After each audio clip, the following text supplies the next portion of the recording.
Navodaya expert YouTube ಚಾನಲ್ಗೆ ಸ್ವಾಗತ. ಮಾನ್ಯ ಬಿಡಿಸಿರ್ತಕ್ಕಂಥ ಮಾದರಿ ಪ್ರಶ್ನೆ ಪತ್ರಿಕೆಯಲ್ಲಿ ಮೂರು ಪ್ರಶ್ನೆಗಳಿಗೆ ಬಿಡಿಸಿದ್ವಿ. ಈಗ 4ನೇದು ಐತೆ ನೋಡ್ರಿ. ಕೆಳಗಿನ ಚಿತ್ರ ಸಂಕೇತವು ಬೇರೆ ಬೇರೆ ಮೌಲ್ಯದ ನೋಟುಗಳ ಬೆಲೆಗಳನ್ನು ನೀಡಿದೆ. ಮೋಹನನ ಬಳಿ ಇರುವ ಹಣ ಅಂದರೆ ಅವನ ಬಳಿ ಎಷ್ಟು ಅದಾವ ಹಣ ಅಂತಂದ್ರೆ ನೋಟುಗಳ ಮೌಲ್ಯ ಇಲ್ಲಿ ನೋಟುಗಳ ಸಂಖ್ಯೆ ಐತಿ. ಇವು ಎಷ್ಟು ಅದಾವು? ಇವು 2 ಅದಾವಲ್ಲ, ಇದು 500 2 ಈ ಒಂದೊಂದು ಸ್ಟಾರ್ 500. ಇಲ್ಲಿ 100 ಅದಾವು, ಇವು 3 ಅಂದರೆ ಈ ನೋಟುಗಳು 3 ಆಮೇಲೆ 50 4 ಅದಾವೆ. ಹಾಗಾದರೆ ಇದರ ಮೌಲ್ಯ ಎಷ್ಟಾಗ್ತೈತಿ? ಸಂಕೇತನಲ್ಲಿ 10 ನೋಟುಗಳನ್ನು ಸೂಚಿಸಿದೆ. ಮೋಹನನ ಬಳಿ ಇರುವ ಒಟ್ಟು ಹಣವೆಷ್ಟು ಅಂತ ಇಲ್ಲಿ ಕ್ವಶನ್ ಕೇಳ. ಆಪ್ಷನ್ ಐತಿ. 1ನೇದು 1500, 2ನೇದು 13,500,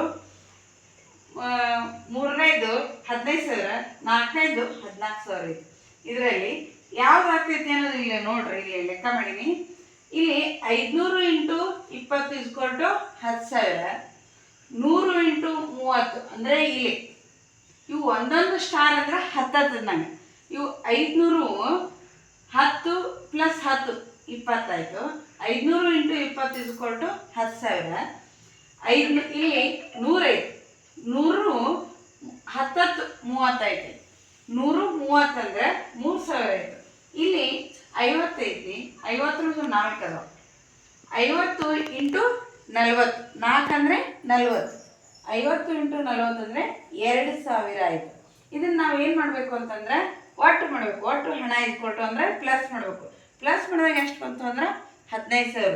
ಆಪ್ಷನ್ ಬಿ ಐತಿ ನೋಡ್ರಿ, 15,000. ಇದು ಸರಿಯಾದ ಉತ್ತರ ಆಪ್ಷನ್ ಬಿ ಐತಿ. 5ನೇದು ನೋಡ್ರಿ.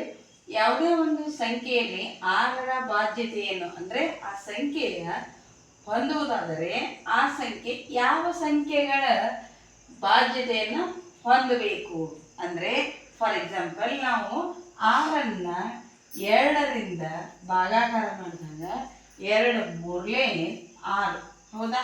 ಈಗ ನೋಡ್ರಿ 2 3 6. ಆದ್ದರಿಂದ 6ರ ಬಾಧ್ಯತೆ ಸಂಖ್ಯೆಯು 2 ಮತ್ತು 3ರಿಂದ ಭಾಗವಾದರೆ ಆ ಸಂಖ್ಯೆ 6ರಿಂದ ಪೂರ್ಣವಾಗುತ್ತದೆ. ಹಾಗಾಗಿ ನಮ್ಮದು ಮೊದಲನೆಯ ಆಪ್ಷನ್ ಐತೆ ನೋಡ್ರಿ, 2 ಮತ್ತು 3 ಸರಿಯಾದ ಉತ್ತರ. ಇಲ್ಲಿ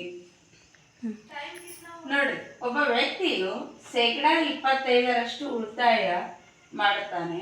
ಆ ವ್ಯಕ್ತಿಯು ಪ್ರತಿ ತಿಂಗಳು 3,000 ರೂಪಾಯಿ ಹಣವನ್ನು ಉಳಿತಾಯ ಮಾಡಿದರೆ ಆತನ ತಿಂಗಳ ಪೂರ್ಣ ಆದಾಯ ಎಷ್ಟಿರ್ಬೋದು? ಒಂದು ತಿಂಗಳಿಗೆ 3,000 ಮಾಡ್ತಾನಂದ್ರೆ ಅವನಿಗೆ ಎಷ್ಟಿರ್ಬೋದು? ಪೇಮೆಂಟ್ ಎಷ್ಟಿರ್ಬೋದು? 3,000 ರೂಪಾಯಿ ಸೇವಿಂಗ್ಸೇ ಮಾಡ್ತಾನಂದ್ರೆ ಎಷ್ಟಿರ್ಬೋದು ಅಂತ ಪ್ರಶ್ನೆ ಐತಿ. ಆಪ್ಷನ್ ಐತಿ 15,000, 12,000, 9,000, 7,500. ಇಲ್ಲಿ ನಾ 2 ಥರ ನಿಮ್ಗೆ ಪ್ರಾಬ್ಲಮ್ಸ್ ಅದಾವೆ. ನಿಮ್ಗೆ ಯಾವ್ದು ಈಸಿ ಆಗ್ತೈತಿ ನೋಡ್ರಿ. 25 ಅಂದರೆ 20, ನಾವು 3,000 ಅಂದರೆ 25% ಅಂತ ನಮ್ಗೆ ಆಲ್ರೆಡಿ ಕ್ವಶನಲ್ಲೇ ಕೊಟ್ಟರು. 25% ಅಂದರೆ 25 4 100. 100ಕ್ಕೆ ಅಂತಂದ್ರೆ ಈಗ 25 4 ಅಂದರೆ ಒಂದು ತಿಂಗಳಿಗೆ 3,000. 100% ಇಲ್ಲಿ ನಾವು 4ರಲ್ಲಿ ಇಂಟು ಮಾಡಿದ್ವಿ ಅಂತಂದ್ರೆ ಅದೇನಾಗ್ತೈತಿ ಅಂದ್ರೆ 12,000 ಅವನ ತಿಂಗಳ ಸಂಬಳ ಅಂತ ಆಗ್ತೈತಿ. ಅಕಸ್ಮಾತ್ ನಮ್ಗೆ ಇದ್ರೂ ಏನಾದರೂ ನಮ್ಗೆ ಉತ್ತರ ಭಾಳ ಸಮಂಜಸ ಅನ್ನಿಸ್ಲಿಲ್ಲ ಅಂತಂದ್ರೆ ಇನ್ನೊಂದು ರೀತಿಯಲ್ಲಿ ಕೂಡ ಮಾಡ್ಬೋದು. ಒಬ್ಬ ವ್ಯಕ್ತಿಯ ತಿಂಗಳ ಆದಾಯ X ಆಗಿರಲಿ ಅಂತ ನಾವು ಅನ್ಕೋಬೇಕು. ಅದು ಗೊತ್ತಿಲ್ಲ ಅಂದ್ರೆ ಅದು X ಆಗಿರಲಿ.